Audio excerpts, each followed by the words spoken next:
Good afternoon again, Senators. Mr. President.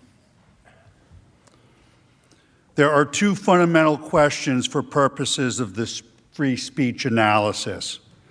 First, does the First Amendment to the Constitution apply in this chamber to these impeachment proceedings?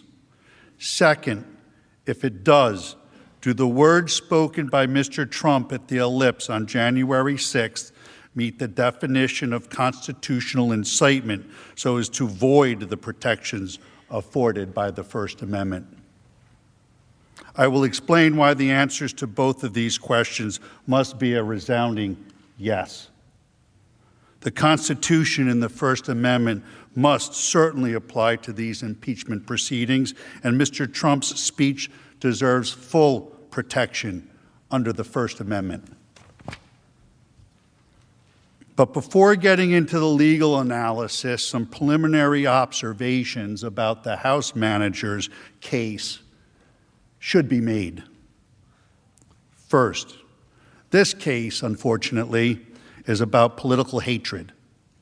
It has become very clear that the House Democrats hate Donald Trump. This type of political hatred has no place in our political institutions and certainly no place in the law. This hatred has led the House managers to manipulate and selectively edit Mr. Trump's speech to make it falsely appear that he sought to incite the crowd to violently attack the Capitol. He didn't, and we will show you why. The hatred has also led the House managers to make some astounding legal arguments. They astoundingly urge you to disregard your oath by ignoring the First Amendment of the Constitution. They also ignore landmark binding United States Supreme Court cases, precedents, Wood and Bond, both of which unequivocally hold that elected officials have core First Amendment rights to engage in the exact type of political speech which Mr. Trump engaged in. I was shocked the House managers not only spent a mere 3 pages on the First Amendment analysis in their trial memo, but yesterday they spent a mere 10 minutes at the end of their case as a throwaway. What we have read and what we have heard is devoid of any constitutional analysis for less than what I would expect from a first-year law student. They left out landmark cases, total intellectual dishonesty. And finally, hatred is at the heart of the House managers' frivolous attempts to blame Donald Trump for the criminal acts of the rioters based on double hearsay statements of fringe right-wing groups based on no real evidence other than rank speculation. Hatred is a dangerous thing. We all have to work to overcome it. Hatred should have no place in this chamber, in these proceedings. The second observation.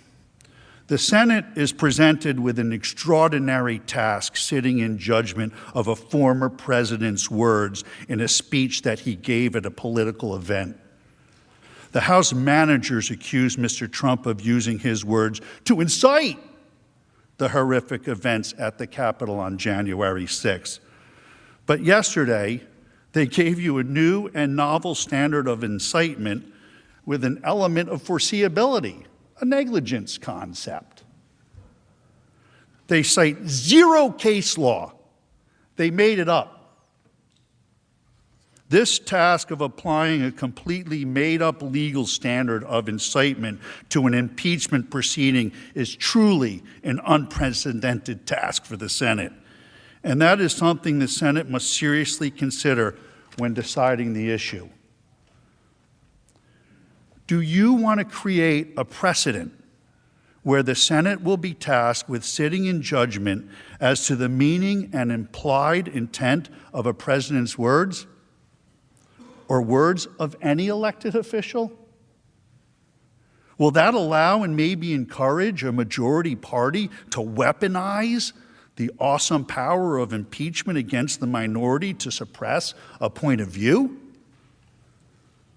Will the Senate then have to deal with constant articles of impeachment by a majority party accusing minority presidents or other elected officials of so-called insightful or false speeches?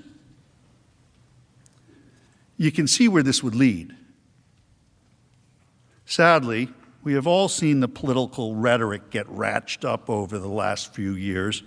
We've all been witnesses to many incendiary words by our officials at political events, broadcast over the media, internet. In each of those instances, will there now be Senate impeachment hearings?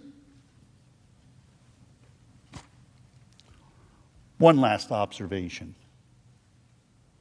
We agree with the House managers, context does indeed matter. The inflammatory rhetoric from our elected officials must be considered as part of the larger context of Mr. Trump's speech at the Ellipse on January 6th. The inflammatory language from both sides of the aisle has been alarming, frankly. But this political discourse must be considered as part of these proceedings to contextualize Mr. Trump's words. We have some video to play that highlights some of what I'm talking about. I preface this video by noting I am not showing you this video as some excuse for Mr. Trump's speech. This is not whataboutism. I am showing you this to make the point that all political speech must be protected. I just don't even know why there aren't uprisings all over the country, and maybe there will be. There needs to be unrest in the streets for as long as there's unrest in our lives. You got to be ready to throw a punch. You have to be ready to throw a punch. Donald Trump, I think you need to go back and punch him in the face. That I thought he should have punched him in the face. Feel like punching him. I'd like to take him behind the gym if I were in high school. If we were in high school, I'd take him behind the gym and beat the hell out of him. No, I wish we were in high school. I could take him behind the gym. I will go and take Trump out tonight. Take him out now. Okay. When was the last time an actor assassinated a president? They're still going to have to go out and put a bullet in Donald Trump. Show me where it says that protests are supposed to be polite and peaceful. And you push back on them, and you tell them they're not welcome anymore, anywhere. I have thought an awful lot about blowing up the White House. Please, get up in the face of some Congress people. People will do what they do. I want to tell you, Gorsuch. I want to tell you, Kavanaugh. You have released the whirlwind, and you will pay the price. We're going to go in there, we're going to impeach the Well, this is just a warning to you Trumpers. Be careful. Walk lightly. And for those of you who are soldiers, make them pay. If you had to be stuck in an elevator with either President Trump, Mike Pence, or Jeff Sessions, who would it be? Does one of us have to come out alive?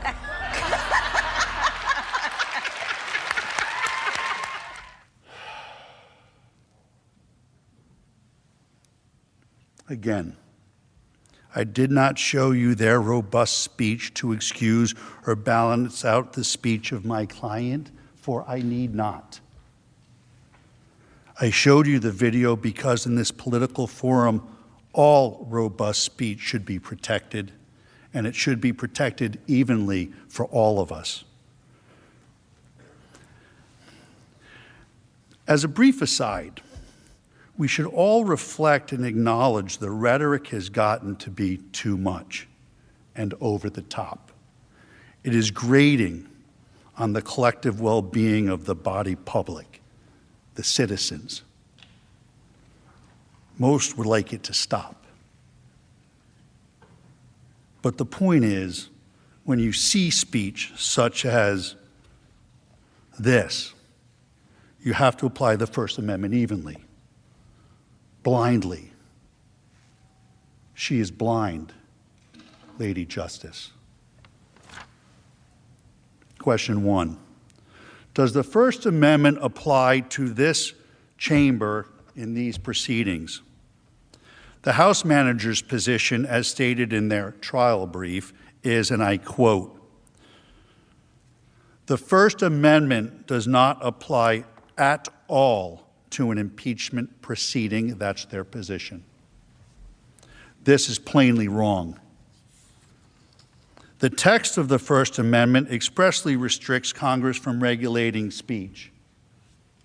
It says, "Congress shall make no law respecting an establishment of religion or prohibiting the free exercise thereof or abridging the freedom of speech or of the press or the right of the people peaceably to assemble and to petition the government for a redress of grievances."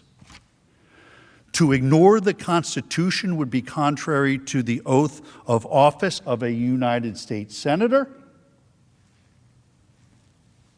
I do solemnly swear or affirm that I will support and defend the Constitution of the United States against all enemies, foreign and domestic, that I will bear true faith and allegiance to the same. Well, you all know the rest. No, the Senate cannot ignore the First Amendment.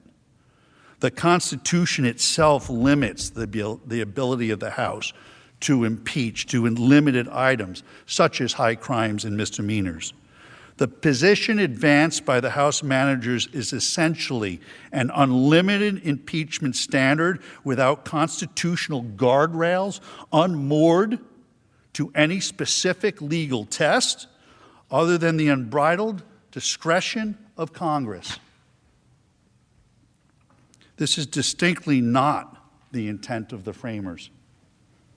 The framers were aware of the danger of any impeachment process that would make the president the mere creature of the legislature, a quote directly from the framers while debating the impeachment process on the floor of the Constitutional Convention of 1787.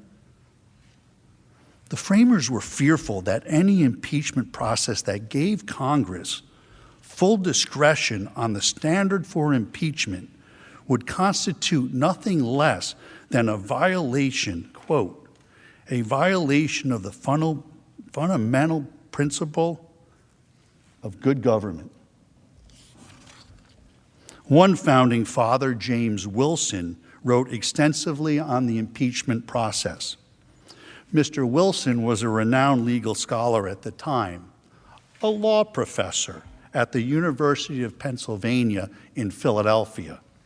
He was a major force in drafting and adopting the Constitution in 1787. He served as one of the first six Supreme Court justices, 1789 to 1798. He was appointed by President George Washington. In fact, Wilson taught the first course on the new Constitution to President Washington and his cabinet, the first in the nation's history, in Philadelphia, at the University of Pennsylvania in 1789. Wilson, in his law lectures, the first of their kind under the Constitution, plainly states that the Senate may not ignore the Constitution in impeachment proceedings. He states that lawful and constitutional conduct may not be used as an impeachable offense. Let me say that again. He states that lawful and constitutional conduct may not be used as an impeachable offense. Read along with me. The doctrine of impeachments is of high import in the constitutions of free states. On one hand, the most powerful magistrate should be amenable to the law. On the other hand, elevated characters should not be sacrificed merely on account of their elevation. No one should be secure while he violates the Constitution and the laws. Everyone should be secure while he observes them. To be clear, James Wilson is saying that the Constitution does indeed apply when judging whether to convict an official by impeachment. If the complaint of conduct is constitutional, it cannot be impeachable. Are we to ignore the words and teachings of James Wilson? The House managers surely want you to. The House managers have made several references to this letter, signed by 140 partisan law professors, calling Mr. Trump's First Amendment defense legally frivolous. This is really an outrageous attempt to intimidate Mr. Trump's lawyers. Whenever a lawyer advances a truly frivolous argument, they may violate professional ethical rules and could be subject to discipline. This letter is a direct threat to my law license, my career, and my family's financial well-being. These law professors should be ashamed of themselves, and so should the House managers. How dare you? Do you really hate Donald Trump so much that you're willing to destroy good, hard-working people's lives, people that are only doing their jobs, and frankly, as counsel for an accused fulfilling a constitutional role? It's astounding, really. I'm a citizen, not a politician. I know these First Amendment arguments are not anywhere close to frivolous. They are completely meritorious. Interestingly, the law professor's letter was issued on February 5th, 3 days before we even filed our legal brief in this matter, and they ignored landmark, bedrock Supreme Court cases directly addressing this issue. In our brief, we have a direct quote from James Wilson, the founding father, supporting our position. The direct quote was documented in the founding fathers' original legal papers. Do I have those with me? On the subject. He was the primary draftsman of the Constitution who taught the new Constitution to President Washington.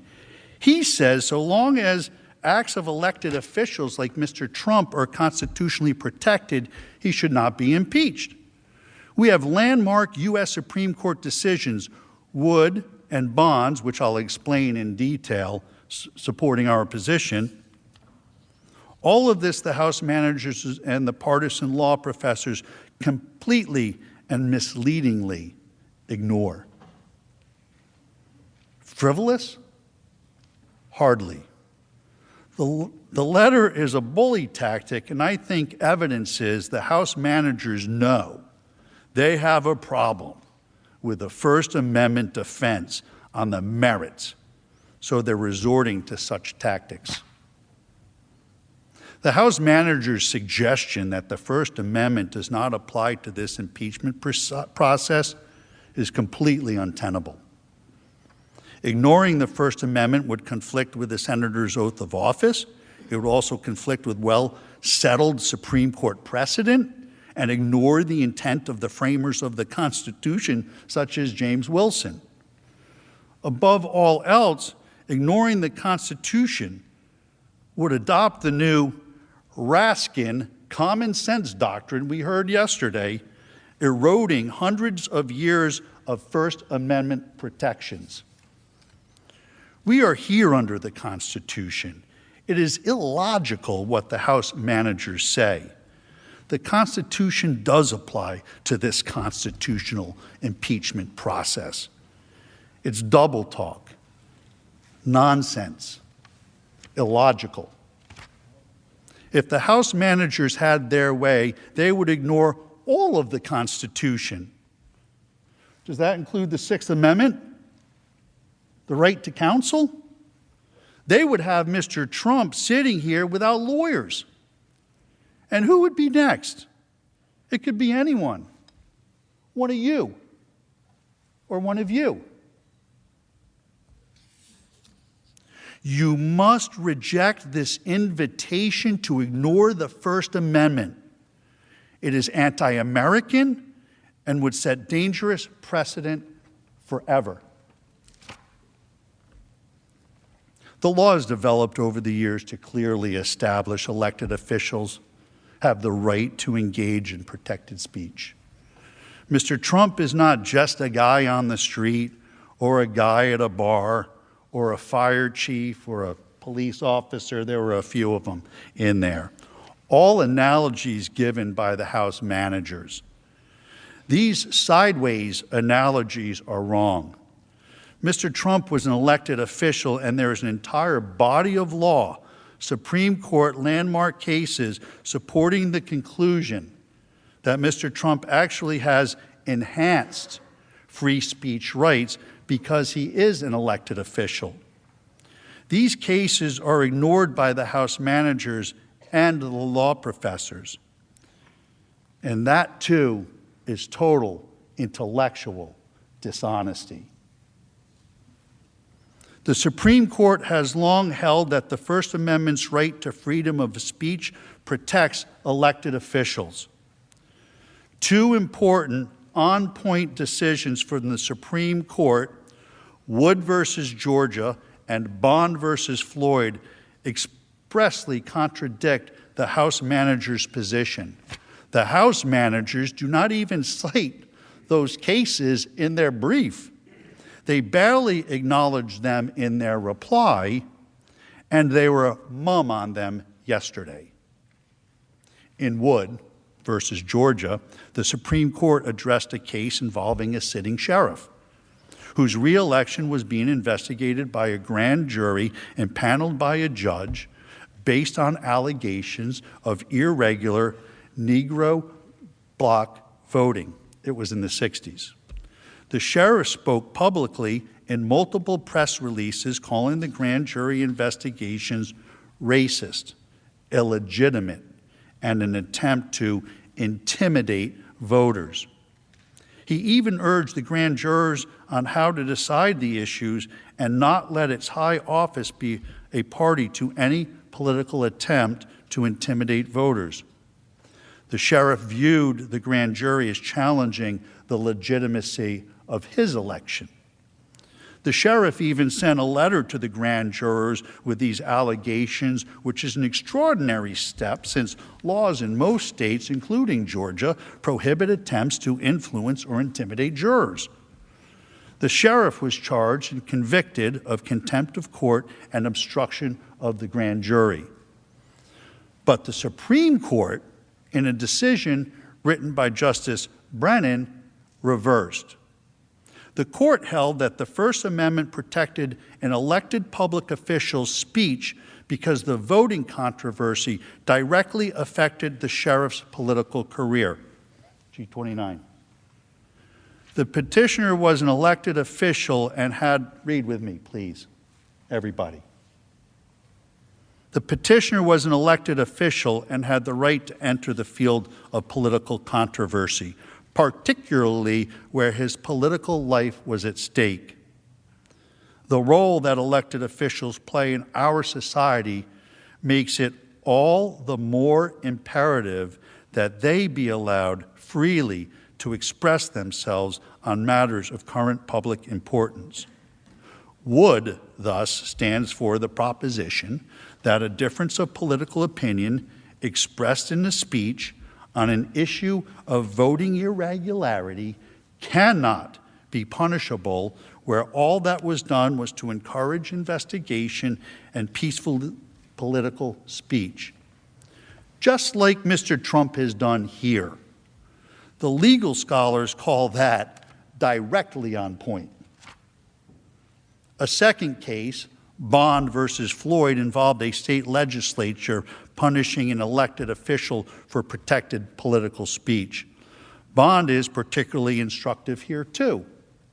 In Bond, the Supreme Court squarely addressed the question of an elected official's punishment by a legislature for statements alleged to have incited public violation of the law, the burning of draft cards. The court unequivocally rejected the idea advanced here by the House managers, that an elected official is entitled to no protection under the First Amendment. The Supreme Court held that the Georgia House of Representatives was, in fact, forbidden by the First Amendment from punishing Bond, by not seating him, for advocating against the policy of the United States. There are three fundamental holdings in Bond. One, the manifest function of the First Amendment in a representative government requires that legislators be given the widest latitude to express their views on issues of policy. Two, just as erroneous statements must be protected to give freedom of expression the breathing space it needs to survive, so statements criticizing public policy and the implementation of it must be similarly protected. Third holding, legislators have an obligation to take positions on controversial political questions so that their constituents can be fully informed by them and be better able to assess their qualifications. Please read along with me. Their qualifications for office. Also, so they may be represented in governmental debates by the person they have elected to represent them. Mr. Trump enjoys this same First Amendment protection from Congress. The First Amendment's protections guarantee free speech addressing the electoral integrity issues essential to his career that Mr. Trump has consistently advocated. The House managers argue that the First Amendment, and I quote, does not shield public officials who occupy sensitive policy-making positions from adverse actions when their speech undermines important governmental interests. That is flat wrong. They are, in essence, attempting to treat Mr. Trump as their employee. This is not the law under Wood and Bond. Mr. Trump was elected by the people. He is an elected official. The Supreme Court says elected officials must have the right to freely engage in public speech.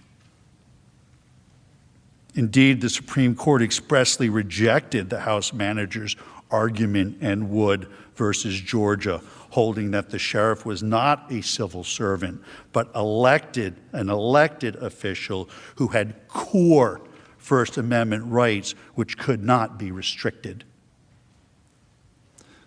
That's Wood v. Georgia, page 395, footnote 21. The House managers do not mention Wood or Bond in the trial brief or anywhere else. Why? Why not? Because it does not fit their narrative or their story. They want to punish Mr. Trump for engaging in constitutionally protected free speech, and they do not want you to consider the issue. But you must. Question 2. Does Mr. Trump's speech deserve protection under the First Amendment? There is no doubt Mr. Trump engaged in constitutionally protected political speech that the House has improperly characterized as incitement of insurrection. The fatal flaw of the House's argument is that it seeks to mete out governmental punishment, impeachment, based on First Amendment political speech. Speech for political purposes is the kind of activity to which the First Amendment offers its strongest protection. These are bedrock principles recognized by our Supreme Court for decades. The court has stated in no uncertain terms the importance of these principles to our democratic principles. The general proposition that freedom of expression upon public questions is secured by the First Amendment has long been settled by our decisions. The constitutional safeguard, we have said, was fashioned to assure unfettered interchange of ideas for the bringing about of political and social changes desired by the people. New York Times v. Sullivan. Our First Amendment decisions have created a rough hierarchy in the constitutional protection of speech. Core political speeches occupy the highest, most protected position. Even political speech that may incite unlawful conduct is protected from the reach of government punishment. The court has said every idea is an incitement, and if speech may be suppressed when it might inspire someone to act unlawfully, then there is no limit to the state's censorial power. The government may not prohibit speech because it increases the chances of an unlawful act will be committed at some indefinite time in the future. The House managers showed you a series of tweets going all the way back to 2015 in an effort to prove incitement. All of that evidence is totally irrelevant under the constitutional definition of incitement. Brandenburg versus Ohio is really the landmark case on the issue of incitement speech. Half of the case was mentioned yesterday. In the Brandenburg v. Ohio case, another landmark, the court held the government may only suppress speech for advocating the use of force or a violation of law if such advocacy is directed to inciting or producing imminent lawless action and is likely to incite or produce such action. The Brandenburg holding has been interpreted as having three basic prongs to determine if speech meet the definition of incitement. The Brandenburg Test precludes speech from being sanctioned as incitement to a riot unless the speech explicitly or implicitly encouraged use of violence or lawless action. 2, the speaker intends that his speech will result in use of violence or lawless action. And 3, the imminent use of violence or lawless action is the likely result of the speech. The House managers cannot get past the first prong of the Brandenburg Test. They have not and cannot prove Mr. Trump explicitly or implicitly encouraged use of violence or lawless action, period. Brandenburg requires a close examination of the words themselves. The words are either important or they're not. The House managers admitted that the incitement issue is not about the words. Why not? Because on the face of it, Mr. Trump's words are no different than the figurative speech used by every one of the senators assembled here today. If it is not about the words, but about the big lie of a stolen election, then why isn't House Manager Raskin guilty since he tried to overturn the 2016 election? The more the House managers speak, the more hypocrisy gets revealed. Hypocrisy. Even though they say it's not about the words, the law under Brandenburg requires a close analysis of the words to determine incitement. So we need to look at those words. Mr. Trump did the opposite of advocating for lawless action. The opposite. He expressly advocated for peaceful action at the Save America rally. He explicitly stated, these are the words, "I know that everyone here will soon be marching over to the Capitol building to peacefully and patriotically make your voices heard."